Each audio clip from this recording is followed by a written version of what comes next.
화장실에 가야 해요. 난 아빠가 나에게 소리치지 않길 기도하면서 속삭였다. 그는 옆을 돌아보고 날 몇 초 동안 뚫어지게 바라본 다음 말했다.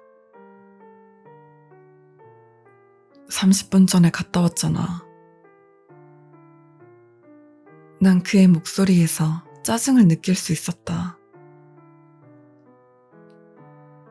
또 가야 할 것 같아요. 난 아빠의 얼굴을 보기가 두려워 창밖을 내다보았다. 나는 아까 전 화장실에 갔을 때 제대로 이를 볼 수 없었다. 아빠와 함께 있다는 건 날 긴장하게 했고 난 긴장하면 오줌을 잘 눌 수 없었다. 아빠와 함께 살게 되면 이런 일이 계속 반복되겠지. 넌 30분마다 오줌을 싸갈게 해야 되는 건 도대체 뭐가 문제인 거야? 그가 소리 질렀다. 그는 창문을 내린 다음 반쯤 차있던 내 음료수 컵을 홀더에서 빼들어 창밖으로 던져버렸다. 이따위 걸 계속 처마시니까 그러는 거 아냐. 난 컵이 날아가 반대편 차선 중간쯤에 떨어지면서 뜨거운 아스팔트, 도로 온 사방에 소다를 흩뿌리는 걸 보았다. 눈에 눈물이 고이기 시작했지만 난 최대한 참으려 애썼다. 이때 난 겨우 7살이었고 내가 거의 알지도 못하는 잔인하고 폭력적인 남자와 함께 살게 되었다. 난 엄마 품의 안락함이 사무치게 그리웠다. 질질 짜려는 거냐? 잼이랑 하는 짓이 똑같구만. 아빠가 붉어진 내 눈시울을 보고 물었다. 내가 4살이 되던 해 우리 엄마는 마침내 이성을 되찾고 아빠를 떠나기로 결정했다. 그녀는 얼굴과 팔에 든 커다란 멍들에 대해 변명하는 것에 지쳤다. 아빠는 집에 왔을 때 저녁이 준비되어 있지 않다거나 가게에 가장 좋아하는 맥주가 다 떨어진 것 같은 작은 일들에 엄마를 때리고 밀어버리곤 했다. 엄마가 나와 함께 도망친 직후엔 모든 게 괜찮은 듯 했다. 처음엔 그랬다. 하지만 우리가 정부의 모든 지원 프로그램을 거치고 나자 상황이 점점 나빠지기 시작했다. 우리 식탁에 음식을 올리기 위해 엄마가 할 수 있었던 건 일하고 있는 식당에서 신용카드 정보를 빼돌리는 일뿐이었다. 엄마는 절망에 빠져 그런 짓을 했지만 결국 잡히고 말았다. 마지막으로 엄마를 본 건 식당에 일하러 가면서 날 학교에 내려다 주었을 때였다. 난 학교가 끝나고 엄마가 날 데리러 오길 기다리며 하염없이 앉아 있었던 것을 기억한다. 엄마는 돌아오지 않았다. 자동차들이 주차장에 들어올 때마다 난 그게 엄마이길 바랬다. 그게 엄마가 아니라는 걸 알아차리면 난 돌아가 보도블럭에 깨진 곳을 멍하게 보는 걸 반복했다. 마침내 선생님 한 분이 밖으로 나와 사무실로 데려갔고 아동보호국에서 온 아줌마가 날 데리고 갔다. 우리가 출발하기 전에 아줌마는 자기가 누구인지 우리 엄마에게 무슨 일이 일어났는지 설명해 주었다. 난 놀라지 않았다. 엄마가 잡히는 건 시간 문제였던 것이다. 난 나를 돌봐줄 수 있는 친인척이 있는지 조사되는 동안 보육원에 맡겨졌다. 그리고 일주일 뒤 난 아빠의 차를 타고 캘리포니아에서 애리조나까지 가고 있는 것이다. 난 자리에서 불편하게 꼼지락댔다. 내가 얼마나 더 버틸 수 있을지 알 수 없었다. 내 오줌보는 터질 것 같았다. 내가 화장실에 가야 한다고 말한 지 15분이 지났다. 자세를 바꿔봐야 오줌은 여전히 마려웠다. 내 차에서 오줌을 지리기만 해봐라. 아빠가 소리쳤다. 갑작스런 고함에 난 오줌을 찔끔 지리고 말았다. 내 바지 앞이 조금 축축해지는 걸 느낄 수 있었다. 난 바지에 오줌을 조금 흘려 두려웠지만 그게 얼마 되지 않아 안심했다. 더 끔찍해질 수도 있었다. 자, 여기에 싸라. 아빠가 빈 소다컵을 건네주었다. 난 그걸 멍하게 바라보았다. 걱정 마라, 안 볼 테니. 아빠는 컵을 내 손에 쥐어주었다.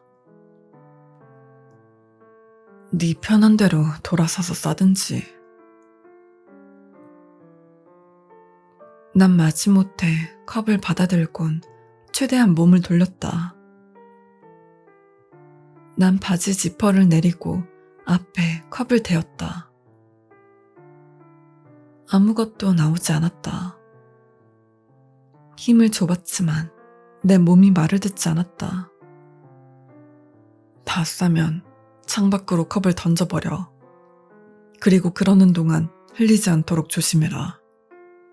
내 트럭에 오줌 지린내가 나는 건 용납 못한다. 난 정말 오줌을 싸고 싶었고 그 안도감을 원했지만 한 방울도 나오지 않았다. 못하겠어요. 난 울음이 터졌다. 그게 뭔 개같은 소리야. 못하겠다니. 컵을 앞에 대고 싸라고. 그게 어렵냐? 그렇게 해봤는데 안 나와요. 얼굴을 따라 눈물이 흘러나왔다. 나이를 먹은 뒤에 난 그게 공중 화장실 공포증 또는 방광증후군이라는 걸 알게 되었다. 그건 정신적 문제가 있는 사람이 외부의 스트레스에 의해 소변을 볼 수 없는 상태가 되는 걸 의미한다. 하지만 우리 아빠에게 난 그저 떼쓰는 애새끼에 불과했다. 집에 가고 싶어요. 난 울면서 말했다. 그때 고속도로변에 커다란 글씨로 적힌 표지판의 형태로 희망이 보였다. 휴게소. 우리 제발 저기 들렀다가요. 난 우리 옆을 지나가고 있는 표지판을 가리키면서 말했다. 그게 니놈이 내 트럭에 오줌 지리는 걸 막기 위해서라면 나에게 선택권 따윈 없는 것 같구만. 그는 속도를 낮추고 표지판이 안내하는 좁은 흙길로 진입했다. 우리는 1마일 정도를 들어갔지만 휴게소는 보이지 않았다. 아씨, 개 같은 건 어디 있는 거야. 보이는 것은 오직 바위들과 사막의 흙이 길을 따라 길게 흩어져 있는 것 뿐이었다. 저기 있어요. 우리가 도로를 따라 완만하게 커브를 돌았을 때 난 마침내 휴게소를 찾을 수 있었다. 그건 거대한 바위 사이에 있는 조그만 콘크리트 건물이었다. 처음엔 라임 그린색으로 도색되었겠지만 지금은 대부분의 도장이 모래에 의해 벗겨져 나가 있었다. 난 트럭이 완전히 멈추기도 전에 문을 열고 건물 입구로 달려갔다. 서둘러라. 안 그럼 두고 갈 거야. 난 아빠가 소리 지르는 걸 들으며 삐걱거리는 화장실 문을 열었다. 난 들어온 순간부터 여기에 온 것을 후회했다. 화장실은 고약한 냄새로 가득했다. 물론 공중 화장실의 냄새는 지독하지만 이런 종류의 지독한 냄새는 아닐 것이다. 오줌과 똥의 냄새가 아닌 뭔가 고기가 썩어가는 냄새였다. 쓰레기통에 닭고기나 소고기를 넣고 일주일 동안 썩힌 듯한 냄새였다. 난 문 옆에 있는 스위치를 올렸고 천장에 유일하게 붙어있는 형광등 하나에 불이 들어왔다. 그건 몇 번이나 깜빡거린 다음 켜졌다. 마치 계속 불이 들어와 있는 걸 힘들어하는 듯이. 화장실을 둘러보고 나서 난 밖에 나가 덤불 속에 오줌 싸는 게 낫겠다고 생각했다. 이 화장실은 실로 끔찍했다. 벽은 67군데에 금이가 있었고 온통 물때로 가득했다. 세면대는 녹으로 뒤덮였고 배수구로 끊임없이 검갈색의 액체를 한 방울씩 흘려보내고 있었다. 아빠가 경적을 울리자 난 펄쩍 뛰었다. 난 화장실 안쪽으로 들어가 칸막이 안을 보았다.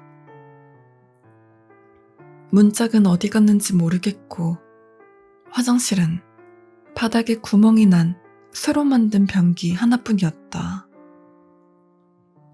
변기엔 물도 차있지 않았다. 그냥 어두운 구멍만 뚫려 있었다. 고맙게도 난 큰 게 마렵진 않았다. 거기엔 휴지도 없었다. 뭘 붙잡을 손잡이도 없었다. 하지만 뭔가 붙어 있었던 구멍은 볼 수 있었다. 난 서둘러 소변기 앞으로 걸음을 옮기고 지퍼를 내렸다. 그때 난 반대편 벽에 붙어있는 어울리지 않는 작은 선반을 볼 수 있었다. 그건 역시 녹으로 뒤덮여 있었고 지금이라도 떨어져 버릴 듯 붙어 있었다. 선반 위의 벽엔 붉은 페인트로 이렇게 쓰여 있었다. 소원을 비세요. 그리고 화살표가 선반 위를 가리키고 있었다. 가까이 몸을 기울이자 거기엔 이상하게 생긴 동전 하나가 선반 중앙에 놓여 있었다. 그건 빛이 발해 있었고 괴상한 기호와 알아볼 수 없는 문자로 쓰여진 울퉁불퉁한 동전이었다. 아빠가 다시 경적을 울렸다. 이번엔 몇 초 동안 길게 울렸다. 내가 그의 의도를 확실히 알아먹으라는 듯이. 난 문을 한번 보고 선반을 바라보았다. 아빠가 연속해서 경적을 7번 울렸다. 난 선반에서 부드럽게 동전을 집어들었고 잠시 바라본 뒤 변기 안으로 던져 넣었다. 내 소원은 우리 아빠가 없어져서 평화롭게 오줌을 쌀 수 있게 되는 거예요. 난 혼자 되뇌었다. 그 생각을 한 순간 동전이 변기 구멍 안 어딘가의 바닥에 떨어져 찰팍하고 떨어지는 소리를 들었다. 난 비로소 오줌을 쌀 준비를 했지만 그때 화장실 문이 거칠게 열렸다. 아이씨, 오줌 싸는데 왜 이렇게 오래 걸리는 거야? 아빠가 칸막이 안으로 들어오면서 소리 질렀다. 이 개같은 냄새는 도대체 뭐야? 난 그를 소심하게 올려다보았다.